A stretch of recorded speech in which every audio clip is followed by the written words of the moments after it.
我哋同心祈禱，感謝天父，讓我哋由今天開始，我哋有機會一同嚟到研讀猶大書。雖然有25節係好短，但我哋願意透過呢12個嘅禮拜，我哋仔細嚟到觀察，你藉着你嘅話語，讓我哋了解當時嘅背景，了解你嘅心意，亦都係提醒今日我哋身為基督徒喺呢個末世嘅時候，我哋應該如何堅守你嘅説話。嚟到面對一切嘅攻擊或者異端，我哋將今天晚上嘅時間交喺你嘅手中，讓我哋一同領受你俾我哋嘅恩典。我哋禱告交託，奉主耶穌基督聖名求，阿門。各位弟兄姊妹，我哋就開始猶大書，得一章嘅啫，好短，25節。咁我哋就上12堂。咁所以你如果有攞到嗰個教學行事歷咧，咁你會發現每一堂都係讀2節至3節左右嘅啫。咁我哋希望能夠深入啲去研究呢2、3節嘅聖經，對我哋講咩説話。咁我哋未進入經文之前咧，導論都好緊要嘅。咁其實讀任何學問咧，嗰個導論咧好緊要，例如你就算讀心理學，你都要讀心理學嘅導論啊嘛，然後先再深入去研究每一個嘅範圍。咁我哋讀聖經每一章嘅書卷一樣，咁我哋要讀猶大書，先睇猶大書個導論咧，咁我哋起碼明白作者係邊個，佢點解會咁寫，寫俾咩人聽，當時嘅社會環境係點樣樣，或者教會嘅環境係點樣樣。咁同我哋今日有咩關係咧？咁我哋就會了解好多。咁今日嘅筆記比較多啲，有成4張紙。以後嗰啲多數都係得2張紙嘅啫。咁我每個星期日我都會印大概16至18份左右啦，放喺圖書館門口張台嗰度。咁如果你屋企冇印刷機或者印得冇咁靚咧，咁就可以去圖書館門口嗰度攞。如果攞唔到咧，就上網睇啦。因為我哋每一課每一堂我哋都有錄影嗱，放喺網上，即係我私人個網嚇，唔係教會個網。希望大家可以有機會溫習，或者send 俾其他嘅基督徒想認識呢一卷書嘅人睇都得。好，我哋開始進入我哋嘅筆記啊。猶大書。我哋略略介紹呢個猶大書係咩嘢。猶大書咧，我哋嘅筆記就一段説話啦。我將呢一段説話就分咗3點嚟到睇嘅。第一樣咧，就因為猶大書好短啊，得一章啊。所以文字唔多，但係內容咧，如果我哋讀落去啊，每一句説話都好有力嘅。其實咁你都可以咁講，聖經每句説話都有力，唔單止淨係猶大書。但係雖然咁短嘅聖經，每一句説話都好有力咧，實在係值得我哋去注意嘅。所以猶大書好多部分嘅內容咧，同彼得後書好相似嘅。好相似嘅，似到點啊？好似幾乎嗰啲字無論中英文咧。嘅譯本，我相信係對同原文都係應該係一樣，嗰句説話一模一樣嘅。例如猶大書嘅18節就同彼得後書嘅3章3節咧，幾乎完全一樣啊！就係紅色字嗰句末世必有好譏誚的人，隨從自己的私慾。呢句説話就彼得後書3章3節又係咁講，猶大書18節又係咁講。咁所以兩卷書引用舊約嘅例子咧。即係彼得後書同埋猶大書引用嗰啲舊約嘅例子嘅次序一樣添，先講天使，然後講所多瑪，然後再講巴蘭。所以我哋睇到咁你可能讀到呢度嘅時候，聽到呢度咁你就會問，究竟係邊個抄邊個定係真係聖靈感動佢兩個不約而同嘅嚟到講同樣嘅説話咁我哋開始睇嗰個寫作日期啊。咁當然我哋有時會覺得邊一卷書都係耶穌升天之後冇幾耐嚟到完成嘅，即係新約舊約就係耶穌出世之前完成嘅。咁所以邊一年寫咧，其實冇乜關係。其實唔係嘅，喺邊一年寫咧，舊約有好大關係，因為舊約寫作嘅年份咧，當時係猶太人嘅生活係點咧？係仲係寄居喺埃及定係喺曠野定係自己成立咗王國或者係當時同其他嘅國家，例如亞述巴比倫馬代波斯之間嗰個政治關係、軍事關係好緊張，當時嘅環境係點樣樣？點解先知會喺嗰段時間嚟到寫先知書咧？咁所以其實寫作嘅日期咧係好緊要嘅。咁所以我哋都要略略知道大概係幾時寫。咁啊，因為當時嘅環境係點，我哋都要知道啊。咁但係我當然差唔多2000幾年前，我哋都唔知當時嘅環境係點噶嘛。咁我只能夠從聖經、從一啲嘅書籍、從一啲嘅歷史嘅書，知道當時嘅環境係點。社會環境、政治環境同埋當時猶太人嘅宗教環境係點樣。咁知己知彼啊，咁所以會了解多啲。好啊，講翻寫作日期我哋嘅筆記都係一大段，咁我將佢分開4點。第一點咧就係正確嘅寫作日期唔清楚，即係冇辦法揾到係主後幾多年寫，我哋真係冇辦法揾到。但係一般都認為啊，係寫喺耶路撒冷被毀之後，即係意思公元70年，主後70年寫嘅。因為喺呢個時候彼得已經唔喺度啦，已經翻到天家啦，咁所以咧。唔係彼得引用猶大書，好，如果知道彼得係已經返到天家，猶大先寫猶大書咧，咁啊肯定咧唔係彼得引用猶大書啦，咁就調轉頭係猶大書嘅作者引用彼得嘅書信啦。第三點，咁然而兩本書所涉及嘅問題咧，都係喺第一世紀末期啊，即係主後70年之後未到第二世紀之前咧嗰幾廿年咧，教會普遍出現嘅問題。咁教會普遍出現嘅問題，喺猶大書就講得好清楚，就係異端喺教會嘅影響力啊。咁其實冇理由異端喺教會有影響力㗎嘛。通常咧有一個力量影響教會咧，除咗政府政治之外咧，其實冇理由有嘢去影響到教會。咁但係當時點解會影響咧？就係因為有異端所以第一個世紀嘅教會咧，裏邊有異端，有假師傅。教會嘅信仰同生活咧就受咗衝擊啦。咁我哋如果聽到咁嘅説話咧，咁你會發現咁啊，今日呢個世代都係咁喎。今日嘅世代異端唔少嘅喎，有好多異端。異端並唔係從第二個宗教出嚟嘅，乃係由自己基督教裏邊出嚟嘅。咁所以我哋睇到撒旦嘅工作咧好厲害啊！好啊，咁繼續啊。咁但係兩卷書所涉及嘅問題咧，都係喺第一世紀末期嘅時候異端對教會嘅影響，所以估計猶大書寫作嘅日期咧，大概係主後80到90年。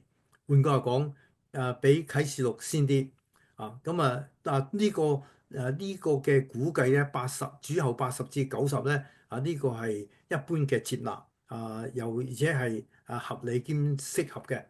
亦都有估計咧，寫作日期大概係主後64到65年，或者67到68年。咁呢個都係一啲聖經學者去推測，透過一啲嘅文獻，透過一啲歷史嘅記載揾出呢啲結果嘅啫。咁所以我哋一般接受咧，就係主後80至90年之間寫成嘅。好啦，咁第三點就寫作嘅地點寫作地點咧不詳，所以我哋都費事估好多注釋書都係寫不詳。當然有好多注釋書，既然寫得呢一點咧，就當然佢都會寫一啲嘅文字因為比較學術性嘅研究咧，都要寫一啲嘅睇法。咁但係咧總結嚟講咧，喺邊度寫真係唔清楚。咁個問題係作者作者究竟係邊個咧？咁我哋從呢封信開頭嗰句説話。耶穌基督的僕人雅各的弟兄猶大寫信俾嗰啲被召在神在父神裏蒙愛為基督耶穌保守的人。咁特別係第一句就話係耶穌基督嘅僕人雅各嘅弟兄猶大即係兄弟猶大啊。咁我哋從呢封信嘅開頭咧就知道作者個名就叫猶大。咁但係聖經裏邊有好多個猶大喎，新約裏邊稱猶大嘅大概有6個。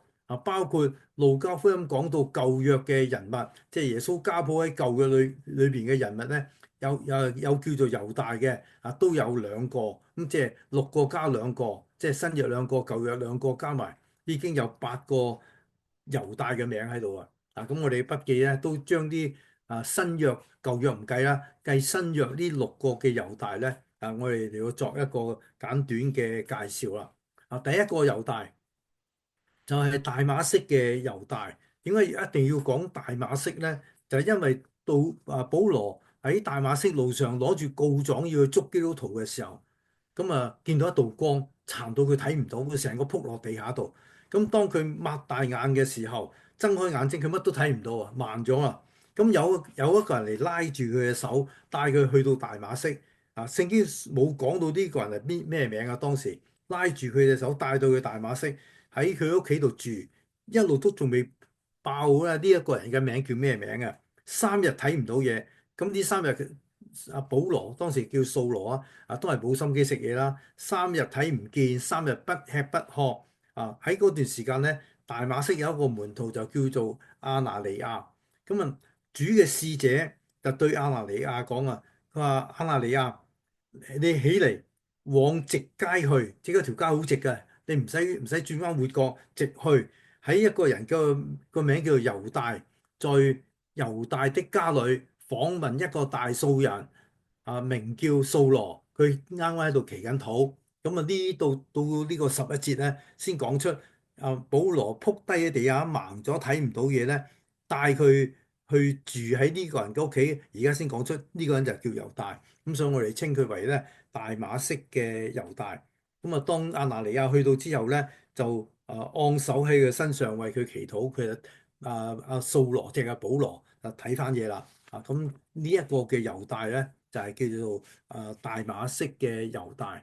咁所以呢個稱呼又稱呼得幾好啊！聖經冇叫佢做大馬色猶大，係我哋作一個另外一個附加嘅名叫做大馬色猶大嚟到分別呢咁多個猶大啊嘛。好，第二個猶大咧就係安提亞稱呼巴撒巴的猶大。咁即係呢個猶大有第二個名叫做巴撒巴。詳細冇咩記載佢嘅工作，不過《使徒行傳》15章22、27、32節咧有提過佢呢個名，同埋提到佢嘅身份。佢係教會嘅領袖，亦都係先知。所以喺新約都有先知。但係佢嘅先知當然同舊約嘅先知嘅所發揮嘅作用咧，好似有少少唔同啦。咁就好似冇舊約嘅先知寫咁多書講咁責備太多嘅説話。其實呢個先知係一個嘅身份。其實今日我哋都係有先知嘅職分喺度噶嘛。第三個咧就好出名啦，個個都識佢啦，就係加略人賣耶穌嘅猶大，或者係可以咁應該咁打法會好啲，賣耶穌的加略人猶大。咁啊呢個就一講起呢個猶大就個個都知佢啦。咁我哋唔需要去介紹佢啦。我哋已經知道賣耶穌呢個猶大嘅生平，都知佢好多。第四位就係12門徒當中雅各嘅仔，又係叫猶大喎。耶穌12個門徒當中有3個好出名噶嘛，大家記唔記得？就係彼得、雅各、約翰，就係呢個雅各。彼得、雅各、約翰嗰個雅各。雅各同約翰係兩兄弟。雅各嘅仔又係叫猶大。賣耶穌又係叫猶大。嗰個又叫猶大。咁喺《使徒行傳》1章13節咧，其實淨係寫咗11個門徒已經冇寫加略人猶大嗰個名喺度啊，因為佢已經死咗啊嘛。佢已經吊頸死咗啦。咁所以耶穌門徒當中有2個猶大嘅。如果你睇翻啲經文，約翰福音14章廿二節咧，嗰度都有提到啊。一個就叫做賣耶穌的猶大，第二個就係雅各的兒子猶大。咁所以後來再喺聖經裏邊有提到耶穌12個門徒咁樣嚟到分開佢哋嘅。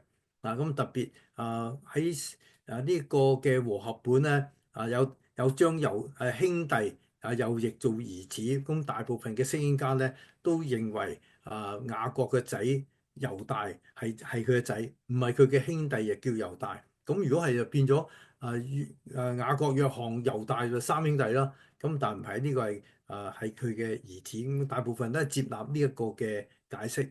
好啦，第5個猶大就係加利利嘅猶大。呢個又係屬於奸嗰個啦。佢引誘百姓去跟從佢，最後佢滅亡啊。咁一啲跟佢嘅百姓咧就四散啦，走咗啦。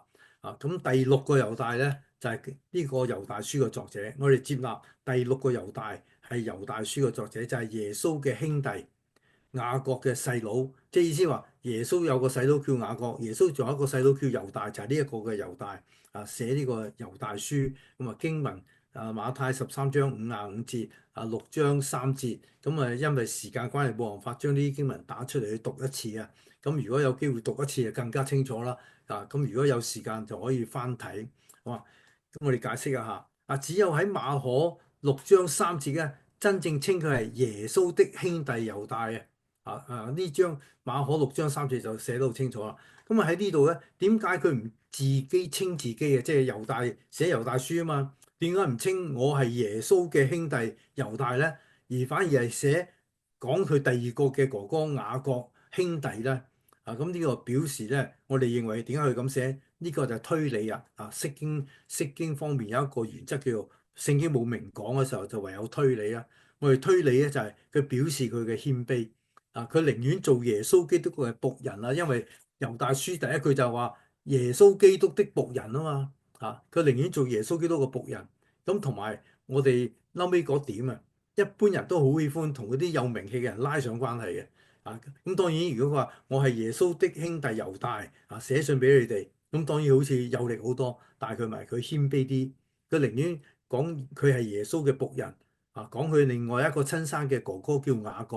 咁佢嘅哥哥雅各後來做咗耶路撒冷大會嘅主席啊嘛。咁我哋呢個歷史喺《使徒行傳》裏邊都可以睇到噶。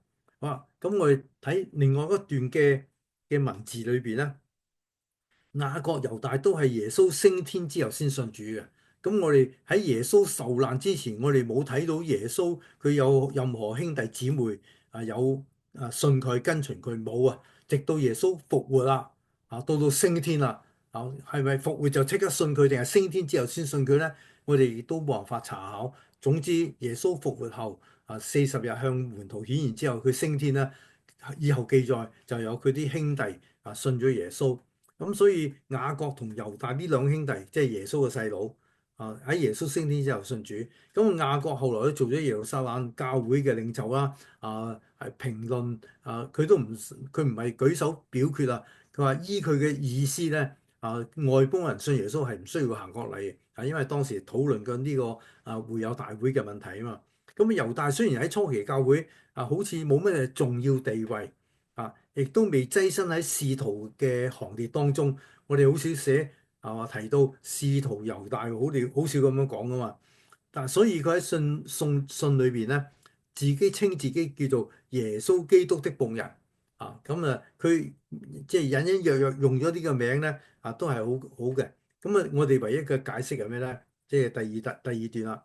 耶穌基督嘅僕人嗰種稱法咧，其實就唔限於12使徒保羅都稱提摩太係耶穌基督嘅僕人啊嘛。咁我哋做牧師今日我哋教會嘅牧者有時我都會稱為主僕噶嘛，係咪神嘅僕人，主嘅僕人。咁所以大家都係神嘅僕人啦。所以如果你有機會收到我一啲崇拜嘅通告或者事工上嘅通告咧，通常我都寫各位同工，因為大家都係神嘅僕人，都係耶穌基督嘅僕人咁所以我哋睇到耶穌基督嘅僕人唔係單止嗰12個使徒，係所有跟隨耶穌服侍主嘅嗰班人。咁仲有後來耶穌升天之後，佢嘅兄弟同11個門徒都經常喺埋一齊。使徒行傳1章14節，林前9章5節嗰度有講咁所以可以講話主嘅兄弟即係雅各，唔係彼得、雅各、約翰嘅雅各大家要記得係耶穌嘅細佬雅各同耶穌嘅細佬猶大咧經常喺使徒嘅圈子裏邊。咁所以咧佢哋都應該係屬於使徒噶啦。咁我哋既然知道呢個猶大，咁我哋想略略去了解下佢嘅生平啦。佢嘅生平真係好少冇寫得幾多嘢出嚟。我哋好難寫到成長篇大論今日有啲人寫佢嘅生平，未死都寫佢自己嘅生平啦，寫到成本書500-600頁都有嘅。咁但係咧，我哋想查考啲耶穌嘅細佬猶大嘅生平咧就好少喺耶穌在世嘅時候咧，因為猶大仲未信耶穌啊嘛。直到耶穌復活之後咧，先信佢呢個係根據哥林多前書9章5節嗰度提到主的兄弟猶大，咁同埋又提到一句説話咧，猶大可能結咗婚，佢經常去周圍去報道，因為喺哥林多前書9章5節咧，又講到帶着一同往來帶着自己嘅配偶一同往來，即係一同出去做宣教工作。咁所以耶穌同猶大嘅兄弟雅各咧，當時係教會嘅領袖嚟㗎。咁加拉太書使徒行傳嘅嗰度咧都講得好清楚啦。好啊，究竟呢一個受信人係邊個咧？猶大寫書究竟係寫俾邊個咧？唔同保羅啊啊唔同保羅保羅咧寫信好清楚俾加拉太教會、哥林多教會啊。咁我哋都講翻呢位猶大，我跳咗啦。翻轉頭嚟講翻呢個猶大根據教父呢個字，我諗係拉丁文譯過嚟嘅Hegesippus 嘅傳說，呢個教父嘅傳說咧，猶大有兩個孫啊。咁喺羅馬當時嘅皇帝該撒斗米先有啲係叫底米丟嘅暴政之下咧因佢哋係耶穌兄弟嘅孫啊嘛，即係耶穌嘅親戚，就受逼迫就捉咗佢捉咗佢。咁呢個就係教父嘅傳說啦，教父嘅著作裏邊嘅傳說咁係咪真嘅？我哋冇辦法考證。咁後來咧，佢哋就解釋即係猶大嘅仔即係耶穌嘅應該叫侄仔後來佢就解釋佢話我哋信嘅唔係天國，係非人間嘅國，嗰個國叫做天使之國。咁我哋當然就會質疑咧。咁呢兩個如果真正信耶穌，點解要講大話咧？天國就天國，點解要講變質變咗做叫做天使之國咧？咁可能為咗保命啦冇解釋。呢個係傳說嚟嘅，講嚟講去都係傳說。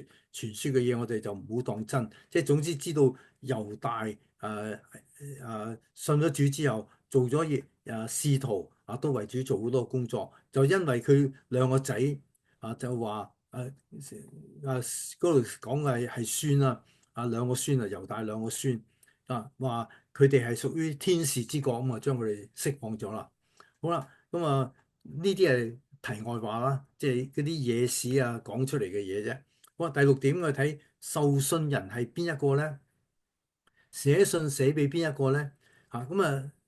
有三點我哋需要注意嘅係寫俾僑居各地歸信耶穌基督嘅猶太人因為從作者嘅自稱同埋喺第5到16節之間咧引用好多舊約嘅故事啊嘛以下我哋好多好多課都係就係提到呢啲舊約嘅故事，好具舊約色彩嘅。咁如果冇舊約背景咁佢哋聽起上嚟，如果外邦人聽起上嚟咧，就冇乜歸屬感，亦可能唔明白。即係正如我哋將我哋嘅中國嘅傳統傳說嘅故事講俾啲西人聽，佢哋聽完之後一嚿雲。即係例如我哋中國人咁多習俗咧，你講俾佢聽，佢哋都係一嚿雲，覺得好奇怪，點解你哋會咁樣？咁如果係大家中國人，咁我哋一講就即刻明啊，因為大家都係有呢個文化背景嘛。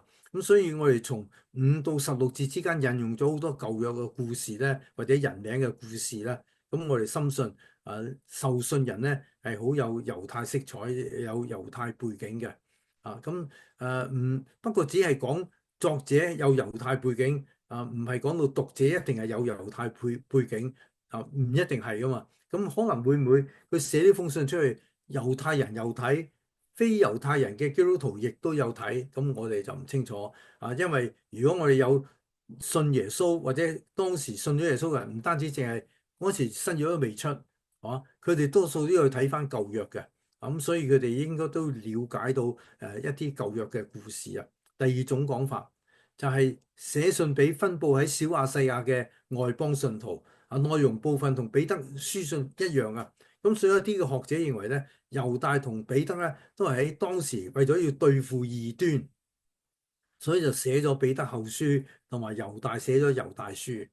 第三種嘅講法咧，就係寫俾一般嘅信徒，包括今日寫俾我哋各類嘅教會無論咩宗派嘅教會俾嗰啲異端活躍嘅地方嘅好活躍嘅地方嘅教會。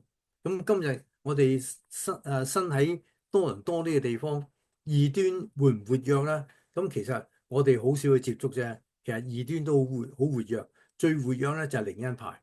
咁我哋靈恩派靈恩嘅運動咧，我喺5月，如果冇記錯，應該5月24號嘅聖靈降臨節嗰一日咧，我就會去講道，講到靈恩第三、第四波。我相信好多人都未聽過咩靈恩第三、第四波，有啲聽過嘅，但係好多人都未聽過。咁呢兩個靈恩運動裏邊發生啲咩事，對我哋有咩影響咧？其實有啲影響緊我哋嘅。咁而且最近亦都發現一啲嘅靈恩派嘅人，唔係靈恩教會啊，佢係靈恩教會加入咗一啲嘅靈恩嘅機構組織，然後咧就而家就開始入嚟參觀或者出席我哋福音派教會嘅聚會，已經有去咗浸信會，去咗宣道會㗎啦。佢哋表明我哋係正統嘅信仰。但係再問佢你有負責啲咩工作啊？咁佢一講出佢個機構個名，我哋知道呢個係靈恩派。咁而家唔講咁多，咁所以留翻聖靈降臨節嗰日我先講。我哋都知道有好多咁嘅信仰唔純正嘅異端咧，都係滲入咗教會，特別係國語。其實國內有好多異端嘅。喺香港神的教會就改做神全能教會啦。咁反而嗰啲嘅國語人多喎，唔知點解，可能佢哋呢個嘅呢一類嘅教會咧，喺大陸開咗教會之後，嗰啲信徒嚟咗多倫多咧，就分別去咗不同嘅教會嘅。咁佢哋話佢係基督徒，咁我哋一聽到話基督徒就開心啦。既然有基督徒嚟我哋教會，希望留低咁將來成為我哋嘅骨幹主力嘅有參與侍奉嘅肢體，咁當然好開心啦。點知原來佢哋就係異端佢慢慢咧就會請我哋去參加佢哋以前教會嘅小組查經，咁就慢慢就吸納咗佢啦。咁所以我哋做牧者咧，成日要睇住一個守望者，我哋真係要睇住呢啲嘅環境啦。咁所以我相信當時第一世紀嘅異端咧係相當活躍，我諗比今日更加活躍啊！即係個滲透力更加活躍。我哋睇第7點啦，寫呢本書嘅目的。既然頭先講到假師傅有異端咧，就係警告嗰啲偷進教會即係渾水摸魚掩飾身份，自己入咗嚟自稱係神嘅僕人，自稱係師傅咁嗰啲慢慢就表露嗰個身份啦。從佢嘅言論慢慢佢就不認耶穌基督。一陣間我哋有幾點嚟到講出呢啲異端有幾個特徵嘅一陣間第8點就已經係啦所以猶大書嘅作者即係猶大咧就提一句説話提呢一句説話就話我要為從前一次交付聖徒的真道竭力的爭辯為真道嚟到爭辯即係點解要爭辯咧？即好似嗌交咁，其實唔係嗌交，要守衛住我哋嘅信仰所以講明係真道絕對嘅真理所以係冇得話叫做相對或者似是而非冇嘅。咁要堅守我哋嘅信仰咧，最後嗰個行動係咩咧？就係竭力嘅爭辯因為教會一變質，嗰啲假師傅嘅生活行為咧，好唔檢點。你睇有啲人睇得出，但係有啲唔係嘅。佢係行為冇嘢，但係佢信仰有嘢影響我哋，搞到我哋咧混亂咗。特別係我哋聖經唔熟，我哋對信仰了解唔多，聖經唔熟就好容易就會中計，所以對教會有好負面嘅影響。猶大啊想唔提醒呢班信徒都唔得所以猶大非提醒信徒不可，所以就寫咗呢一個猶大書啦。好啦，咁呢本書提到啲異端咧，有啲咩特徵咧？有3個特徵如果你有睇筆記，應該睇到有3個特徵。第一個特徵咧就係廢棄舊約嘅道德性律法今日我哋有冇廢棄舊約道德性嘅律法咧？我哋唔應該廢棄有特別係十誡係超時代普世性嘅誡命嚟噶嘛。咁當然有好多有啲律法咧係佢民族性嘅，即係同神對亞伯拉罕立約，對猶太人直接有關係嘅，例如行國禮咁嗰啲就係、我哋冇到而家都冇守啊。咁今日有啲猶太人都冇守啦，但係亦都有部分嗰啲好保守嘅猶太人今日都有行國禮嘅。細路仔一出世第8日就行國禮。好啦，我哋講翻呢一點。廢棄舊約道德性嘅律法啦，佢哋曲解恩典嘅意思認為恩典嘅時代嘅律法咧已經無效啦。因為可以任意而行啊，你中意點就點好似兩日前我講到都有提到啊，而家新時代嘅有時連神學院都出現咗呢個毛病，就係自由神學啊，即係你可以照你嘅亮光，照你嘅睇法，發揮你嘅神學觀念，咁呢個就好危險。咁所以今日我哋不過冇時間去評論即係崇拜，我唔敢去評論有啲神學院點樣變質嗰啲説話點樣有啲唔合聖經真理啦，就變咗好似有啲攻擊性。但係我哋都有陣時我都會提下嘅，因為真要俾大家知道啊。即係例如舉一個例啦，缺咗字就可以守聖餐呢一個問題好多好多近10零20年畢業嘅北美洲嘅傳道人咧，係主張缺咗字就可以守聖餐因為缺咗字佢已經得救啊嘛。但係問題就係佢清唔清楚咩叫聖餐咧？佢係咪清楚得救咧？係咪好似耶穌釘十字架嗰個強盜呢頭一斷氣，今日我就同你在樂園裏了。佢好清楚知道呢位係耶穌佢冇受過水禮佢都可以得救。咁所以唔受水禮唔一定唔得救，受咗水禮亦都唔一定得救因為如果佢對真理蒙查查雖然行咗呢個儀式，或者佢只有呢個對聖經嘅知識嚟到答我哋嘅查問信德咧，佢都可以合格就受咗浸。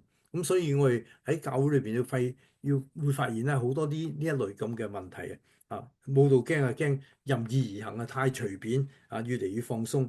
咁可以講話呢個嘅異端當時猶大書裏邊所提到嘅異端就係佢哋認為因嗰個地方罪惡越多，恩典就越多呢個同一陣間所講嘅呢個諾斯底主義咧就有啲相同啦嗰個地方越多，即係例如舉個例假如我犯咗好多罪，你只係犯一件罪，假如我犯咗10件罪，我向神認罪悔改，神赦免我10件你又只係犯咗一件，你向神認罪悔改，神又赦免你一件，我10件你一件，邊個多啲我咪恩典多啲，因為我犯咗10件啊嘛。咁佢哋嘅睇法就係咁樣，罪惡越多，恩典就越多。咁即係意思鼓勵啲人去犯罪。嗱，鼓勵啲人咧，犯完罪先再嚟認罪，因為你一認罪，神會繼續赦免你。咁呢個就係當時佢哋嗰個道德性一路放鬆。咁啊，唔好講話當時啦，今日我哋睇到今日2000年後嘅今日，我哋今日睇到任何社會啲道德性一樣係咁好論盡，係嘛？好啊，我哋繼續睇落去。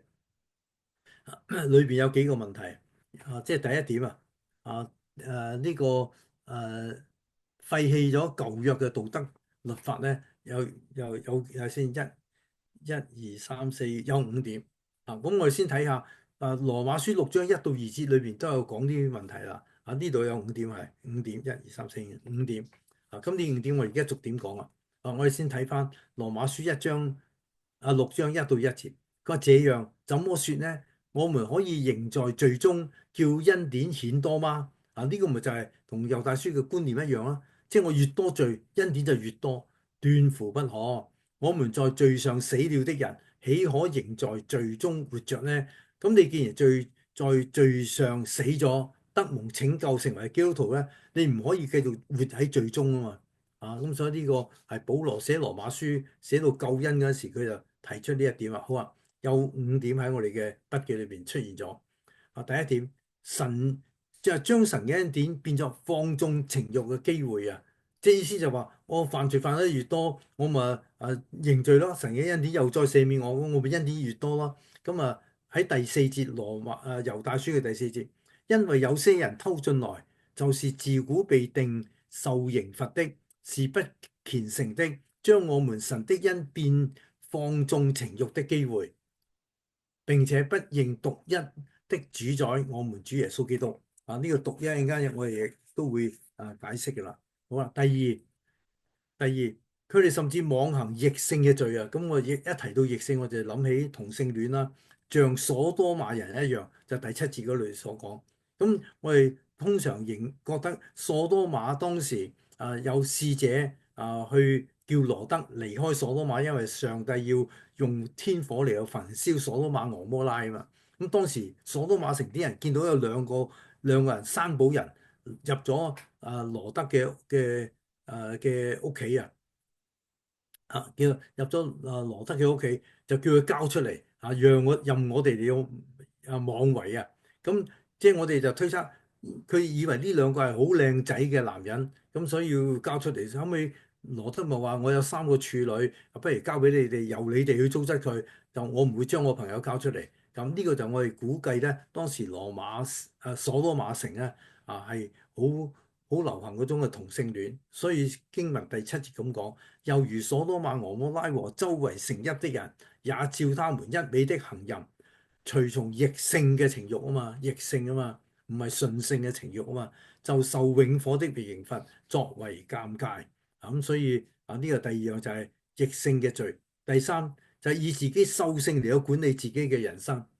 自己咩獸性咧？自己咩獸性咧？哦，就係這些人毀謗他們所不知道的，他們本性所知道的事與那沒有靈性的畜類一樣啊！這些事已經敗壞了自己所以保呢個猶大就直頭咁樣指出咧呢種係獸性嘅行為。好啊，第五個啦，就係只顧肉體嘅第四個只顧肉體嘅享受。將教會嘅愛筵咧變成礁石變成礁石我打漏咗礁石兩個字就係佢話這樣的人，在你們的愛席上與你們同吃的時候，正是礁石，即係礁石唔係唔好睇嘅，係會傷人嘅。唔知大家有冇試過游水啊？嗰陣時喺香港我哋游水咧即係有啲嘅礁石咧喺海入邊。特別係近住岸邊咧，有啲蠔殼喺處，我哋真係唔知啲石頭有蠔殼，我哋一踩落去流血，我試過好幾次㗎啦，一踩落去痛到不得了流血。佢話：他們做牧人只知餵養自己，無所懼怕，是沒有雨的雲彩，被風飄蕩，是秋天沒有果子的樹，死而又死，連根被拔出來。即係意思就話呢啲嘅假師傅係礁石，佢唔係牧人因為佢就算係做牧者佢都係為自己餵養自己，唔係為你哋嘅。咁所以變咗係令到我哋冇咗生命，死而又死，連根都拔起咁第五點咧就係隨從自己嘅慾望。第16節，這些人是私下議論，常發怨言的，隨從自己的情慾而行，口中說誇大的話，為得便宜諂媚人咁所以我哋睇到呢啲嘅行為咧，假師傅行為喺當時好流行，所以猶大就將佢直頭指出咗出嚟咁所以呢個咧第一點咧就係廢棄舊約嘅道德性律法。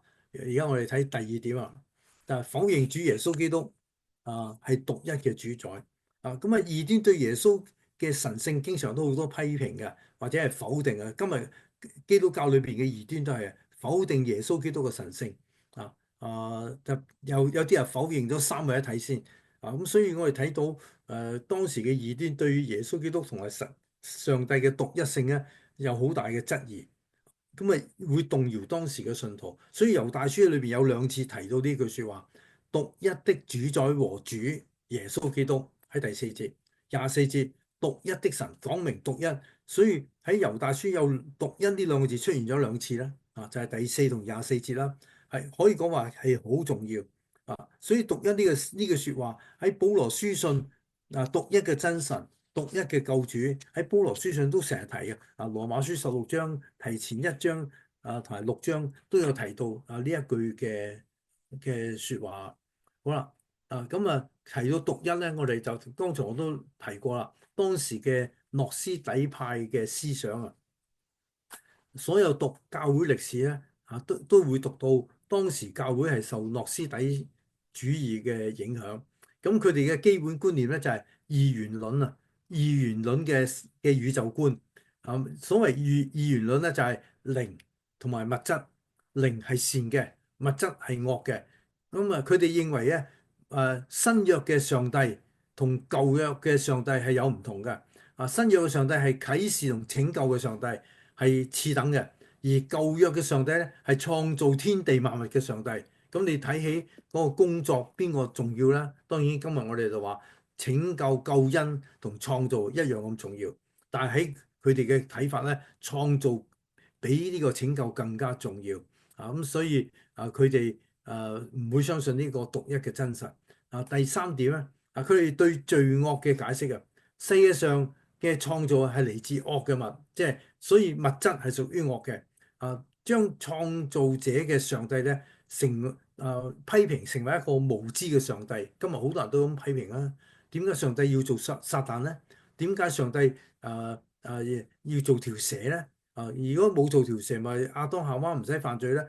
即係啲人會咁樣去歸咎上帝嘅。咁所以認為呢位上帝咧係無知嘅上帝。因為佢創造萬物啊嘛，物係屬於惡啊嘛，靈係屬於善噶嘛。嗱，我哋都要記住諾斯底呢兩個重要嘅思想啊。咁結果上帝嘅善惡咧就顛倒咗。分別成為一個兩個變咗兩個上帝啊。一個咧就係無知嘅創造上帝，一個就係真實屬靈嘅上帝。咁上帝變咗兩個咧。呢個就係佢哋歪曲咗，用人嘅思想去界定上帝嘅定義，唔係照聖經嘅啟示嚟到解釋上帝嘅定義。基於以上嘅背景咧，諾斯底派就喺另外一個支派咧，就叫做拜蛇派嘅。敬拜呢個伊甸園裏邊嘅蛇。咁樣佢認為咧，將善當做惡啊，即係蛇係惡噶嘛。佢係將惡變咗善，善就變咗惡，顛倒咗。因此諾斯底派裏邊咧，就甚至有人將該隱可拉巴蘭都係當做英雄啊。因為佢認為呢個咧係屬於物嘅。神係屬於靈嘅，善係屬於靈嘅。屬於物嘅冚唪唥都係惡嘅。陣間我會提到摩西嗰個問題咧，會再解釋佢哋嘅另外一種嘅睇法。所以喺書裏邊都提到好多呢啲嘅例子啊。所以佢哋有一派叫做拜蛇派啊嘛，係嘛？好啦，第二大點咧，即係佢哋否定咗耶穌係獨一嘅主宰，神係獨一嘅主宰之外咧，第二個就係引人結黨啊。撒旦呢個都係撒旦嘅伎倆。撒旦要分裂教會咧，就將教會嚟到分裂。將一班基督徒分成兩個睇法、三個睇法。你唔同我睇法，我就批評你，你又批評我，咁結果咪教會分裂咯。結黨嗰度喺第19節嗰度有提到佢哋分成兩級啊，屬靈嘅人同埋屬肉體嘅人。咁啊，咁我哋當然係咁啊，我哋唔應該屬肉體，但係事實上我哋好多時候不小心之下，我哋都會屬肉體噶嘛。但係我哋又係一個屬靈嘅人啊嘛，唔係將佢分割或者係去分黨啊。屬靈嘅人咧，被揀選出嚟嘅係少數，其他都係屬肉體嘅。呢個係佢哋睇法。呢個就造成屬靈嘅驕傲。喺教會有陣時都會見到一啲教會嘅領袖，可能係牧師，可能係一啲長執，總之係教會嘅領袖咧，會覺得自己係好屬靈，有一種屬靈嘅驕傲，成日批評人哋。我曾經都俾人質問過，唔係叫批評，係質問啫。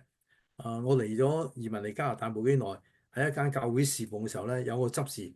佢每年都精讀一卷書，有陣時係兩卷書，睇下長短啦。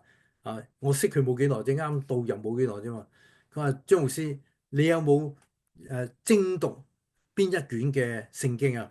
咁我未，我就每一卷聖經我都要讀，但我未諗過點樣去精讀喎。不過有啲聖經成日講啦，就讀咗好多次，咁啊有嘅。咁所以有啲人以為自己精讀聖經就比較一個屬靈，咁呢個咪分咗階級咯。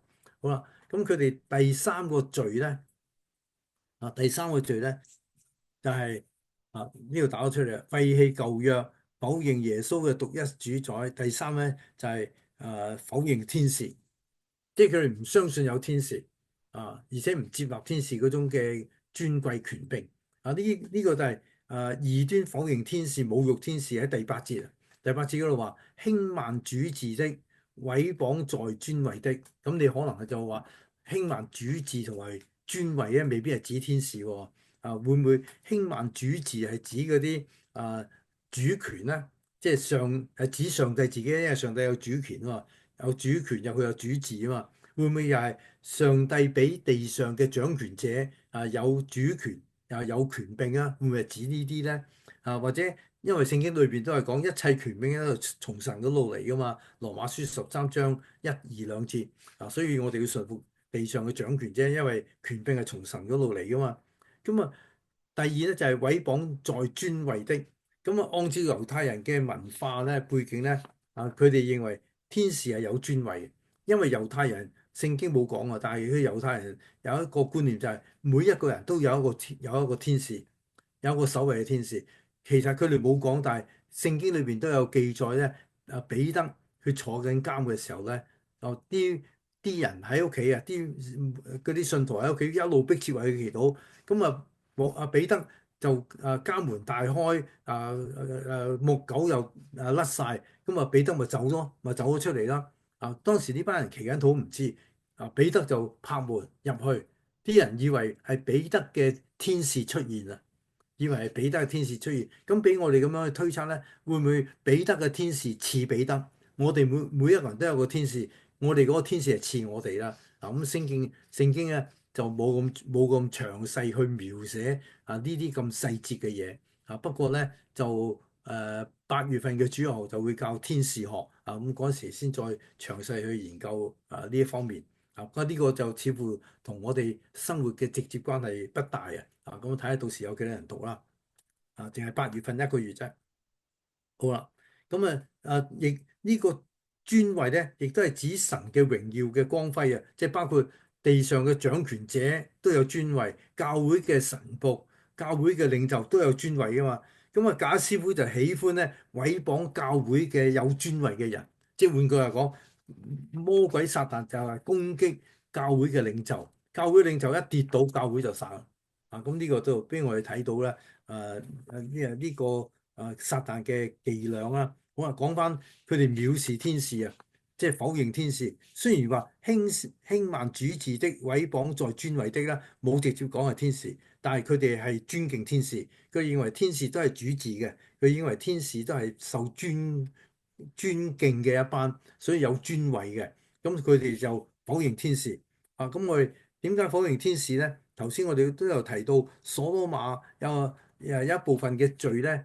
就係住喺嗰度啲人咧，佢有侵犯天使嘅慾望啊嘛。頭先喺嗰度提到呢個創世記19章1到11節啦。咁另外咧，猶大書裏邊咧，亦都引用次經引用次經摩西升天記啲，我哋聖經裏邊冇嘅，係次經嚟嘅啫。裏邊有記載一段咁嘅説話呢個説話喺當時猶大書時期，意思就話喺第一世紀咧都好流行。即係第一世紀嘅次經都好流行。換句話講，喺第一世紀咧，啲人都有睇次經傳書，次經有10幾卷嘅。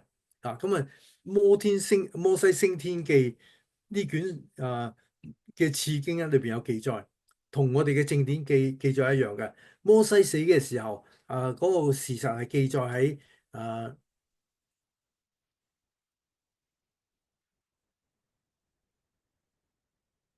喺我哋未跳到第9摩西死嘅時候咧，嗰個經文係記載喺申命記34章1到6節嘅。咁佢死咗之後咧，想埋葬摩西，上帝將埋葬摩西嘅工作就交咗俾米迦勒呢個天使負責。當時魔鬼知道咗，就同米迦勒嚟到爭摩西嗰條屍體咁點解魔鬼要嚟到同天使爭摩西嗰個屍體咧？有兩個根據。第一就係摩西嘅身體，即係佢呢個肉體呢個臭皮囊咧，係屬於物質，物質係屬於惡噶嘛，頭先有提過，特別係呢個諾斯底主義嗰個睇法係屬於惡噶嘛。咁因此佢身體係屬於佢嘅。魔鬼認為摩西嘅屍體係屬於佢嘅，因為佢係屬於物質。第二咧，仲有摩西係一個兇手喎，兇手係惡噶嘛。點解佢係一個兇手咧？因為摩西40歲嘅時候出巡嘅時候，見到一個埃及人打希伯來人，佢係將嗰個埃及人殺死咗，所以摩西係一個兇手。既然佢係一個兇手，佢就屬於魔鬼嘅人。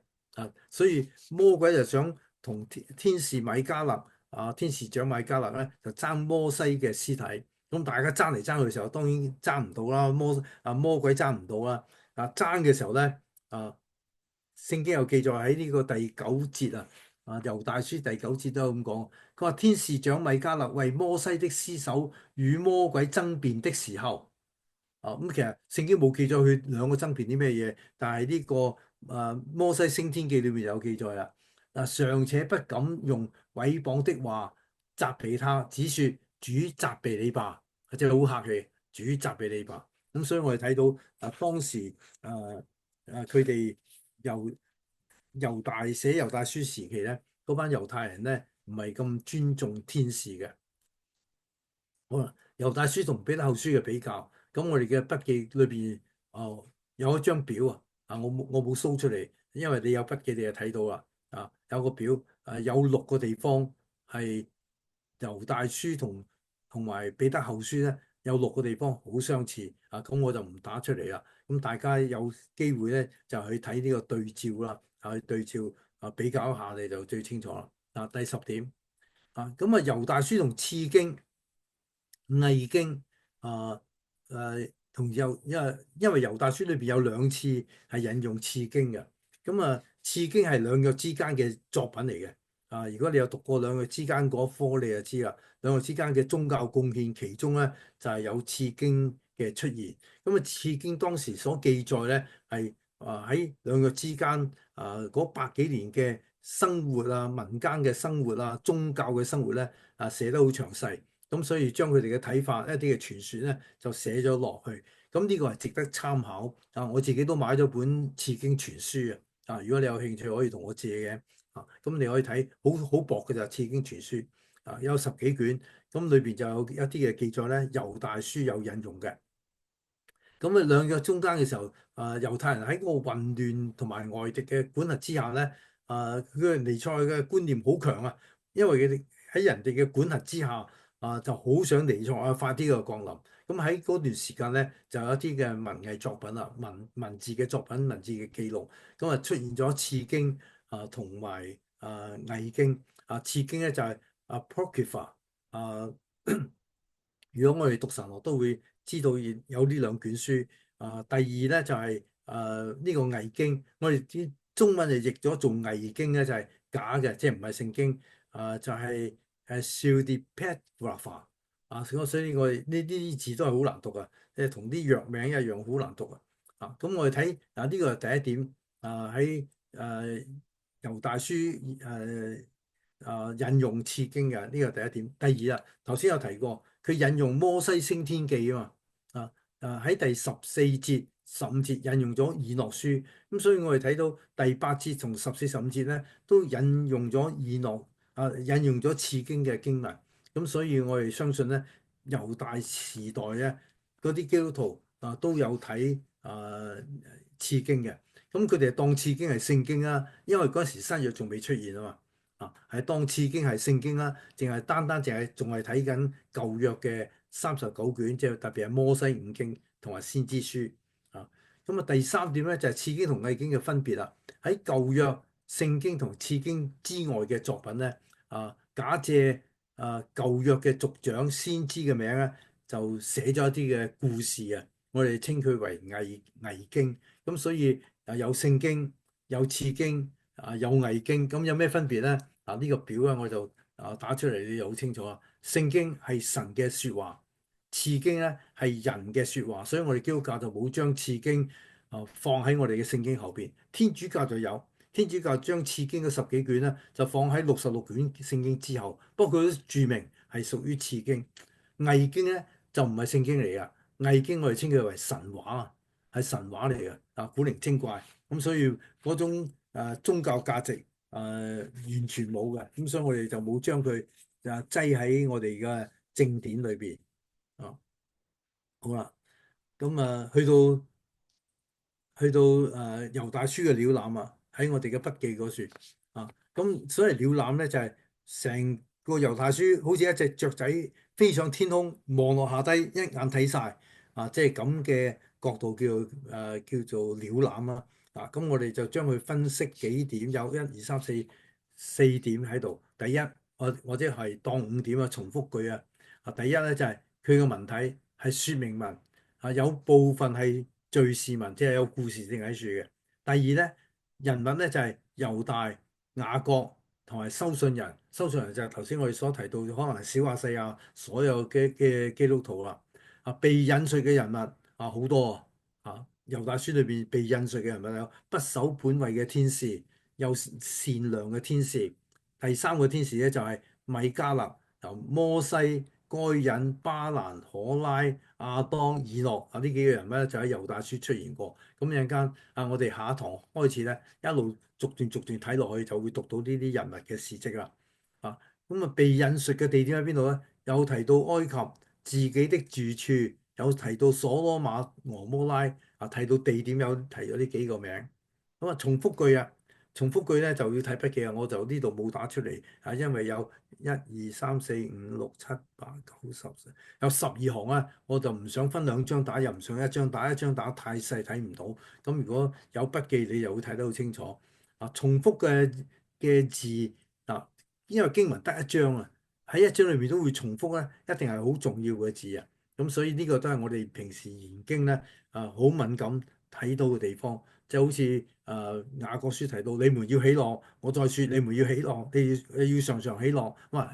呢個唔係雅各書，係腓立比書所以變咗喜樂咧係好似係4章1到3節變咗係1到4章4章1到3節嘅重要字嚟嘅嗰個題目就係喜樂咁即係呢個就係我哋從重複字裏邊咧睇到經文嗰種嘅重點喺邊處。咁重複字裏邊有保守啦3次，親愛的弟兄3次，從前3次。點解從前同今日咁重要咧？佢既然提到從前咧，咁所以又會講下從前係點樣樣。真道提咗2次，獨一提咗2次。有些人、這些人、天使毀謗提咗3次，不敬虔的提咗4次，提得最多就係不敬虔啦。證實2次，憐憫3次。咁呢個咧我哋唔需要花時間去逐段逐個重複字去睇嘅經文，因為我哋跟住落去嗰幾課咧，就我哋一路都係睇緊呢啲嘅經文㗎啦。咁所以導論我哋就講到呢度，咁大家對猶大書起碼有一個概念啦。咁呢個概念咧就如果唔清楚，我哋或者想重溫，或者你冇筆記喺身邊，或者你有筆記但係寫唔切，咁你可以上網重溫。唔係教會個網，係我個人個網。Gala 係我英文名，galahadjohn.com。咁你就可以抄教授課程，有好多科喺度㗎啦。有粵語有國語，你就揀猶大書研讀。我教過嘅課程冇猶大書研讀㗎，得呢一本嘅啫。啊，即係冇國語都未有嘅，咁你就傾猶大書研讀，咁可以重溫。